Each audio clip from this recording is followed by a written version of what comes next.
The following podcast was produced by Big Head Amusements for KQEK.com.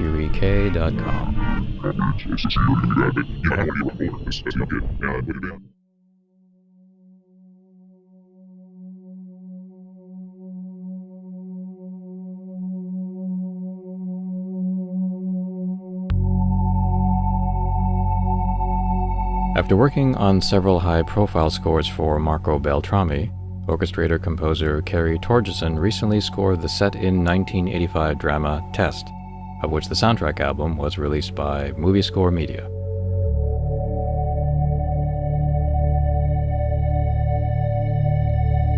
In our conversation, Ceiri discusses his collaborative working relationship with Beltrami, the value of a background in orchestration, scoring Test with a vintage electronic sound, and the recently completed scores for the documentary Becoming Bulletproof, the spoof horror film Big Ass Spider, and composer Jerry Fielding. Before we get to Test, I wonder if we could just talk about your entry into film scoring and your association with Marco Beltrami, because it goes back quite a while, I guess over 10 years. What happened was I came out here in '98 to do a master's in composition at USC, University of Southern California, and I was doing it for 2 years. And while I was there, I started sort of doing little short films. Although my degree was just in straight composition, I didn't study film music at USC. And then when I just finished USC, I needed some kind of employment so I could keep my visa and stay in the country. And I remember seeing the film Scream, and I thought, wow, that score is amazing. If there's anybody I'd want to work with, it would be that guy. That was sort of the only music of his I really knew. And I found his address in the Musicians Union directory. And I just sent him my music on CD, mainly concert music, actually. And amazingly, he listened to it and responded and seemed to like my work. And we chatted, and then I invited him to my final sort of concert at USC of my music. And he turned up, and a couple of weeks later, and he offered me some orchestration work, and I started orchestrating for him a couple of weeks later. So I was lucky when I got out of USC, I had some orchestration work, and I was doing that. That sort of, paid the bills for a few years there when I was starting out. I don't know if it's perhaps the environment of Los Angeles or whether it's just Beltrami himself. It just sounds unusual. Like you literally just managed to get in contact with him. He had just essentially broken with probably his most famous score at that point, and he was able to come and listen to your music, and then from there a great association began. Yeah, I mean, I got lucky, and we had a sort of similar aesthetic, a sort of musical background, because he was very much into a lot of the sort of European avant-garde. He was very into No and Berio and composers like that, and I was very into that stuff too, and especially Ligeti and Berio and some Stockhausen, I guess. And so we kind of connected in that sense, because a lot of film composers in LA are not so into the sort of avant-garde thing, I guess, and Marco really was, and I really was. So we had a lot in common. Plus, I knew how to do some of the orchestral things that he wanted in his music. And, the team he had with him then, the orchestrators, a few of us, we sort of had fun doing that kind of stuff, especially on the horror films, And then, it just developed, and I did more and more. And then I started doing bits of writing sort of additional music for him as well. So, it was an amazing learning experience working with Marco.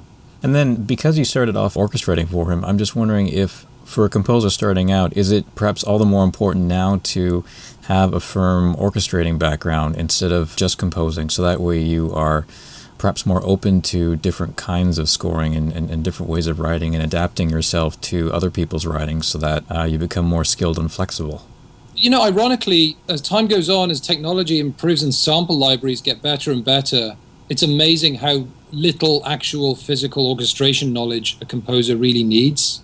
I hate to say it. I'm really grateful that I have it, but so many composers who don't have that background employ orchestrators to sort of help them with that stuff. And some orchestrators really do help composers with that kind of sound, especially when the composers aren't specializing in that kind of big orchestral music. A lot of being a composer these days is communicating well with directors, scoring well the scenes well to picture, and then making these great mock-ups that sound impressive to producers and directors. In the last 10 years of me being in this business, I've seen that more and more. The better people's mock-ups are, quite often, the more impressed people are, regardless of how good the actual music is. If the music is produced well, in terms of mock-up, and also in terms of the final product, these composers are often rehired a lot. Well, it's an interesting shift because from what I remember, in certainly in the 60s and the 1970s, whether it was either a composer from jazz or a composer from rock or pop, that they may not have been fully versed in film scoring, but they would also have a team of experienced orchestrators. And there were several orchestrators that worked steadily for many, many decades because they were so amazing at adapting other people's themes to... Yeah, it's true. I was thinking recently about, I think there's some exceptions to that, especially in the 60s and 70s, because I think the pop thing is different. I think jazz guys have a background in orchestration to some degree, having worked with big bands.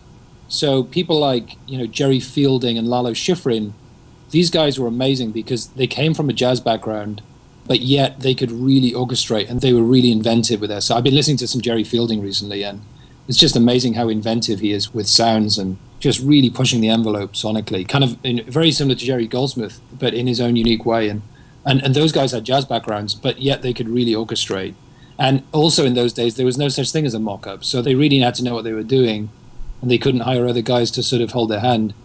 Things have changed. These days, literally anybody who can play a keyboard can, technically speaking, write film music and try to make it sound like an orchestra. And the people who are good programmers do that, get away with it more often. It's as much these days about programming as it is about writing music. But I guess that makes the orchestrator or those with an orchestrating background perhaps more in demand because they have that extra skill. Well, if they're going for films with orchestras, yes. Mm-hmm. I mean, a lot of scores these days, especially TV stuff, it's all electronic, there's no orchestral sound there. So, I'd say also these days there's less scores that demand full orchestras than there used to be, because there's all this whole palette of electronic instruments and experimental sounds that is sort of taken over a lot of that field, Well, for Tess, I mean, there's several things that struck me about Tess, but if we're talking about, for example, about the sound that's there, I understand the film is set in 1985, so in terms of its design, were there some definite specifics that the director gave you, or was it more of a discussion in terms of what kind of sound would suit that film? Yeah, it was an interesting project test, because what happened originally is that the director came to me in pre-production and said, okay, I'd like you to score this film, but first of all, I need to do this dance music. So basically, it was two processes. The first project was making the dance pieces that the dancers dance to on camera. I don't know if you've seen the film, but it's about the dance scene in the 80s in San Francisco, and so they needed a couple of pieces to dance to make this big show that they're practicing towards. So I first of all did this long piece, which on the CD is called XXX Dance. And it's like this sort of big episodic piece, sort of 7 minute long piece. And that was before we even discussed what the score was going to sound like. So I did that. And then they went to shoot the film, and then he came back and he put some tap music on the film that was sort of some Philip Glass and some kind of strings and piano cut stuff. And it wasn't really working for him at all, which is unusual. I often find with temp scores, the director's sort of really happy with the temp, and anything you try and do different to the temp, they sort of end up veering back to the temp. And so in this case, it was cool because he really hated the temp. It wasn't working for him at all. So I suggested, this is set in 85, it's about the AIDS epidemic. It's quite a moody film. There's also a lot of songs in it from the 80s, very distinct 80s sounds. And I said, well, why don't we make the score sound like an 80s synth score? Why don't we make it fit with both the genre and the period and also the other songs? And he liked the idea, and that's what we went with. And we just sort of totally went the 80s synth thing. Did you have to do a lot of research for that, either in terms of the sound or specific bands, or even in particular some of the instruments that were used at the time? I did a little bit. I'm not an expert at that stuff. I listened a lot. I listened to some... when I was growing up in the 80s, that music was all around me, even though I was by then listening to Miles Davis and Mahler. I wasn't really listening to that music, but I did appreciate it. I did buy some Pet Shop Boys singles when I was 9 or 10, and I had a sort of brief phase of 80s Britpop, or synth pop, I should say, and then kind of forgot about it all and started listening to jazz. So, yeah, no, I did. I went back and I listened to Depeche Mode and some Human League and some Brian Eno and a lot of that kind of stuff. And just to try to absorb, just get those sounds in my head. And then I really just read a few articles and you know, talked to people and figured out what instruments everyone was using, like the Lindrum and, you know, just sort of basic synth knowledge, really. And then I just kind of went for it and tried to forget about all that stuff and looked at the picture and tried to score the film. It was no different to scoring a regular film, except that the palette of sounds I was using was these 80s synth sounds.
And what I like so much about it is that the score evokes the period very much, but it has very much of your own voice. Because often, for myself, there are a lot of independent bands. They're very endeared by the sounds of John Carpenter and some very specific horse synth sounds, and they tend to always go after those. But it's less frequent when it's someone who goes after, I guess, broader sounds that you get from maybe some of the larger bands, or as you mentioned, some of the pop groups that came out at the time as well, but picking very specific aspects of the writing and then use that in a dramatic sense. So I like the way that Tess was quite functional and at the same time evocative and had very much your own voice. Yeah, thanks. Yeah, it was really fun to do. You know, it was a really fun score. It was great because there was no temp. I didn't have to worry about, oh, is the director going to like this? You know, is it too far away from the temp? And it's just the whole thing about having to be close to the temp but different to the temp and original. It's like, you know, the temp was just out the window. We forgot about it and we just started from a clean slate, which was great. I wish every film was like that, you know. Mm-hmm. And the other thing is that you mentioned there were quite a few songs in the score. For yourself, was it difficult to score between the songs? Because that was always one of the bigger challenges for the composers in the 1980s, where they would get a great music supervisor and they would lard the film with as many songs as they possibly could. And then they would say, okay, now you score it. And then you'd have to try and figure out how to bridge things very carefully. Well, actually, it was quite the opposite, really. It was, you know, we knew where the songs were going to go. He was pretty organized with where the songs were going to go. And also, you know, he knew pretty early on which ones he was going to be able to license. And there was a couple that we weren't sure we were going to get, so I ended up scoring one scene and instead of a song, which was cool. And so, yeah, we knew what the ins and outs were. And even so much as to say that, oh, that ended in G, so I'm going to start my cue in G so it's not too abrupt. We tried to sort of make it work, seamlessly like that. Yeah.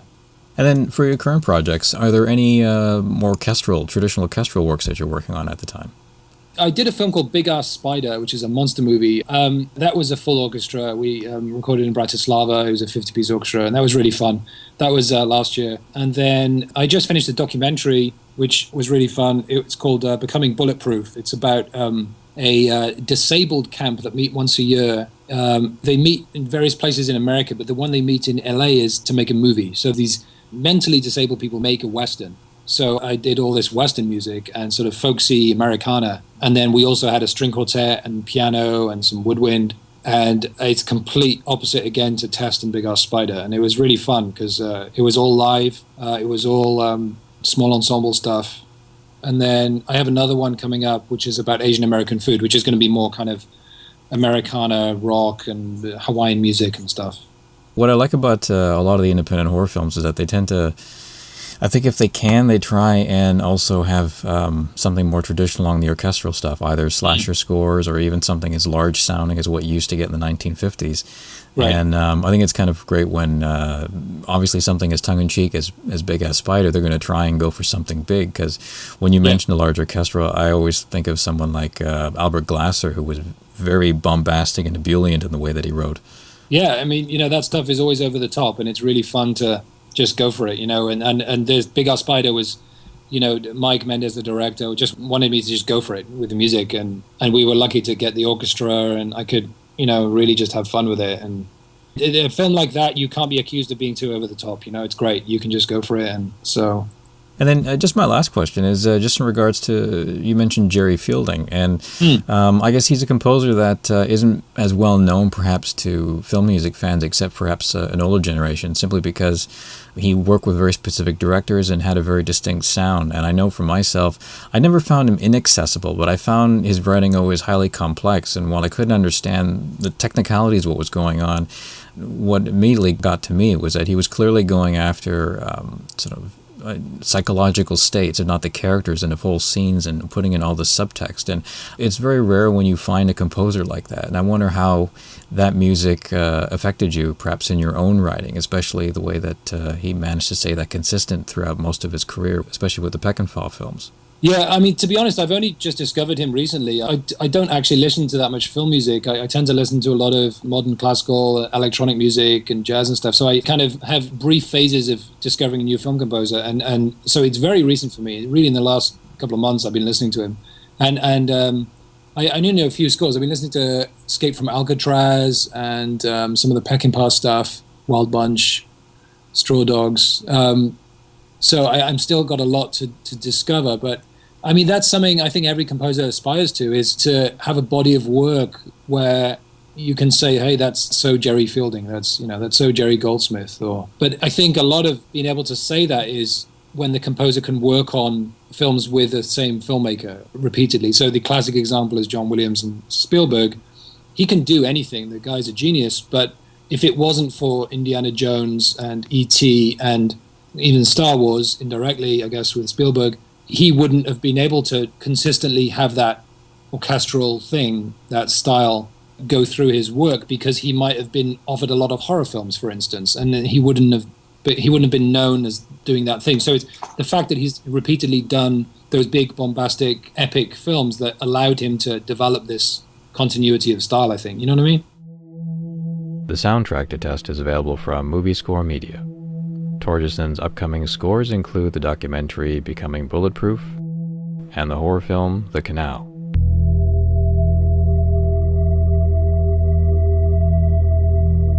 For information on the making of the visuals featured in this podcast, please visit bigheadamusements.com.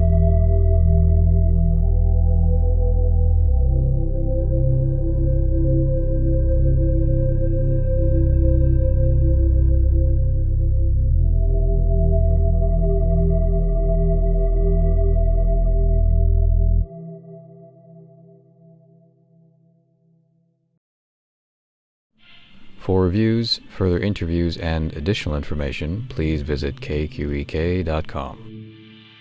For podcasting services, including editing and mixing, please visit the Multimedia Skills section at mondomark.com for further information plus media samples. This program is copyrighted 2014 by Mark R. Hassan.